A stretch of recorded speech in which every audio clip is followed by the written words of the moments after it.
रिश्वत मामले को लेकर पूर्व मुख्यमंत्री भूपेंद्र सिंह हुड्डा ने हरियाणा सरकार को कटघरे में खड़े करते हुए आरोप लगाया कि बिना सरकार के संरक्षण के ये मामला नहीं हो सकता। उन्होंने कहा कि आखिर सरकार किसे बचाना चाहती है।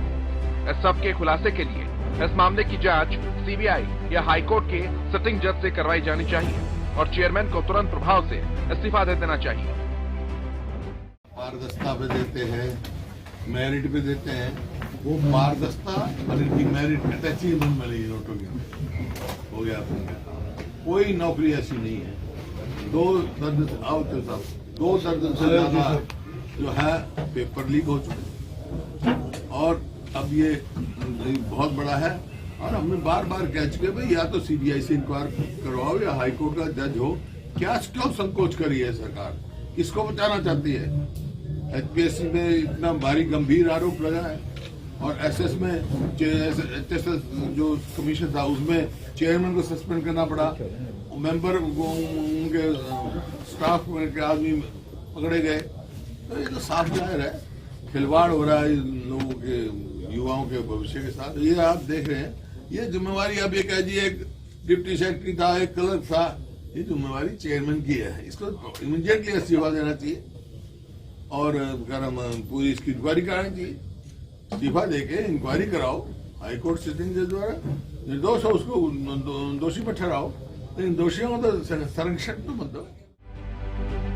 इसके साथ ही कांग्रेस नेता भूपेंद्र सिंह हुड्डा ने कोरोना काल में ऑक्सीजन की कमी से हुई मौत को लेकर भी पर निशाना साधा। उन्होंने कहा कि मौत के आंकड़े को लेकर एक हाई लेवल कमेटी बिठाई थी, उसका अभी तक कुछ अता पता नहीं। हाईकोर्ट सिटिंग जज द्वारा निर्दोष हो उसको दोषी पर ठहराओ, लेकिन दोषियों को तो संरक्षण तो मत दो। तो ये आपके सामने है। एक दूसरा जो विधानसभा में मुख्यमंत्री जी ने 2 वायदे किए। एक तो ये कहा था कि जो उन्होंने बयान दिया था on the floor of house पे कि हरियाणा में कोरोना से ऑक्सीजन की कमी से कोई नहीं डेथ हुई, जबकि आपके अखबारों में उनके गुड़गांव में इतने मरे, ऑक्सीजन में तो अस्पताल में था, स्वयं वहां देखा रोज ऑक्सीजन खत्म होती थी। तो उसके बाद उन्होंने कहा था, जब अगले दिन मैंने कहा या तो आप वापस लो या कहो, तो उन्होंने कहा मैं हाई लेवल कमेटी बनाऊंगा, हर डिस्ट्रिक्ट में भेजूंगा रिपोर्ट। आज तक वो हाई लेवल कमेटी नहीं बनी। आज तक ये जो पेपर लीक पे जो है सीबीआई की इंक्वायरी नहीं लगाई गई और आज एक के बाद एक होता है। एक घोटाला जो रिक्रूटमेंट का दबाने की कोशिश करते हैं तो दूसरा निकलता है। एक के बाद ऐसा तमाशा हो रहा है। वहीं विकास कार्यों को लेकर भी भूपेंद्र हुड्डा ने सरकार को घेरा। विकास के कार्य सब ठप है। मैं जींद शहर में भी घूमा, आज रोहतक में भी घूमा। सड़कों का जो हाल है, दुर्दशा जो है, कोई मेंटेनेंस नहीं। इतना बुरा हाल पूरे प्रदेश का हुआ है। मैं जींद में गया, मतलब सेक्टरी सड़कें यहाँ देख लो आप। मैं आज अपने वहाँ गया था, गांव में, खड़वाली गांव में गया था। आज तक मैं थोड़ा यार घूम के देखते हैं, मतलब कोई मेंटेनेंस की तरफ कोई ध्यान नहीं। बुरा। भूपेंद्र सिंह हुड्डा ने कहा कि हरियाणा में ऐसी कोई भी भर्ती नहीं है जिसमें भ्रष्टाचार न हुआ हो और मौजूदा एचएसएससी में रिश्वत मामले ने यह तय कर दिया कि हरियाणा सरकार का पारदर्शिता और मेरिट का दावा खुद ही सरकार ने एक सूटकेस में बंद करके रख दिया है, क्योंकि अब तक बहुत सी भर्तियों के पेपर लीक हो चुके हैं। जिस तरह का भ्रष्टाचार नौकरियों में निकलकर सामने आया है, उससे सरकार की मंशा पर सवाल उठता है।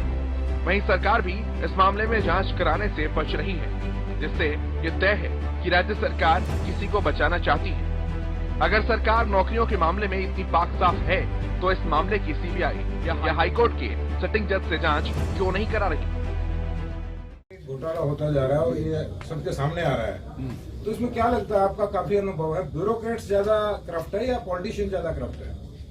देखिए, यही जांच करने के लिए तो हम कह रहे हैं जज के नीचे इंक्वायरी कराओ, हाईकोर्ट के सिटिंग जज के द्वारा या सीबीआई के द्वारा, ताकि दूध का दूध पानी का पानी हो, तो दोषी वो सामने आ जाएंगे। लेकिन मैं ये कह सकता हूँ, इस लेवल का जो घोटाला है वो बगैर संरक्षण के नहीं हो सकता।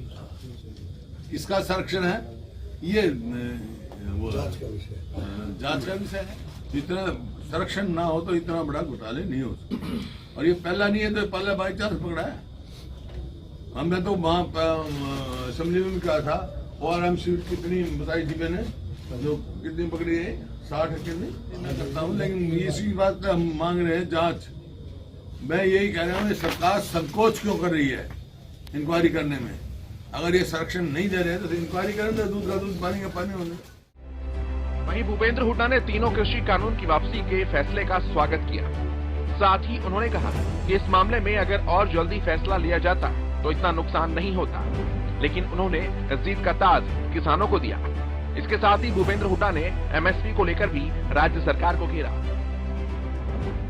कानून वापस लिए हैं, तो जैसे मैंने कहा आपको, it is better to be late than never, समझे ना। देरी देर है दुरुस्त है। देर में अगर पहले ही ये फैसला ले लेते तो इतना नुकसान नहीं होता, लेकिन इसका तो हम धन्यवाद करते हैं। लेकिन मुबारकबाद किसानों को दूंगा मैं, जीत किसान और मजदूर की हुई है। लेकिन ये कहा जा रहा है कि इतना लंबा संघर्ष मैंने अपने जीवन में देखा नहीं। तो भाई अब जो है ये तो वापस हो जाएंगे, अब सेशन आएगा जब हो जाएंगे, कल आज अखबार में कल कैबिनेट मीटिंग होगी। लेकिन जो किसानों के और मुद्दे हैं उनके ऊपर वार्तालाप करके कृषि जो व्यवसाय है वो आज लाभदायक नहीं है, वो घाटे का सौदा है। कृषि को लाभदायक बनाने के लिए कदम उठाने चाहिए। लागत तो बढ़ रही है, डीजल की कीमत बढ़ रही है। अब हमारे समय में तो ना तो फर्टिलाइजर पे टैक्स था, ना पेस्टिसाइड्स पे था, ना ट्रैक्टर पार्ट पे था, और डीजल पूरे हिंदुस्तान में सबसे सस्ता था मेरे यहाँ। तो हम ये देखते थे भाई कॉस्ट ऑफ प्रोडक्शन किसान को कम से कम बढ़ा। MSP हर साल 9%, 10%, 12% बढ़ती थी। अब लागत तो बढ़ गई पिछले 6-7 साल से, लेकिन MSP नहीं बढ़ पा रही, और जो MSP अनाउंस भी करते हैं वो पूरी खरीद नहीं हो रही। बाजरा की MSP 2250 है, 800 बिका है, 800 पिटा है मंडी में किसान का। इन्हें कहा 672 देंगे, 600 कुछ आदमी को मिला 600 से 800, 614 ही से हुआ। बाकी जो 850 घाटा कम करेगा वो कौन देगा। इसी प्रकार से PR धान मंडी में आज भी देखो डिस्ट्रेस सेल हो रही है, मंडी में ले जाता है, खरीद नहीं होती, सस्ता बेचता है। भूपेंद्र सिंह हुड्डा ने रोहतक स्थित अपने आवास पर एक प्रेस कॉन्फ्रेंस में कहा कि 11 दिसंबर को अगला विपक्ष आपके समक्ष कार्यक्रम मेवात में होगा।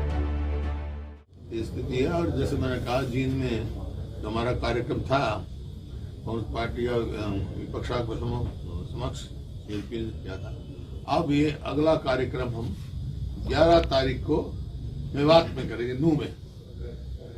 ये फैसला हुआ हमारा। यही अपनी तकलीफ बताते हैं और इस सरकार से परेशान है हर वर्ग। व्यापारी भी उन्होंने बात करी, सब वहीं थे, सब अलग अलग वर्गों के लोगों ने अपने अपनी बात बताई और अपनी सोच।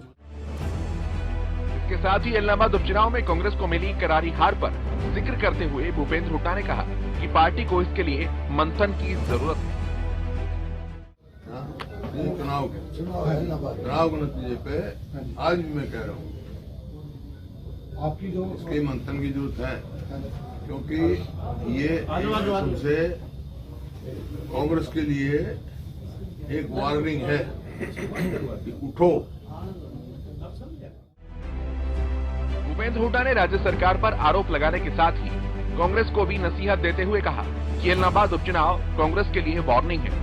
अगर कांग्रेस को खोई हुई जमीन वापस चाहिए तो इसके लिए पार्टी को मंथन करने पर ध्यान देना चाहिए। Bureau report, Haryana news.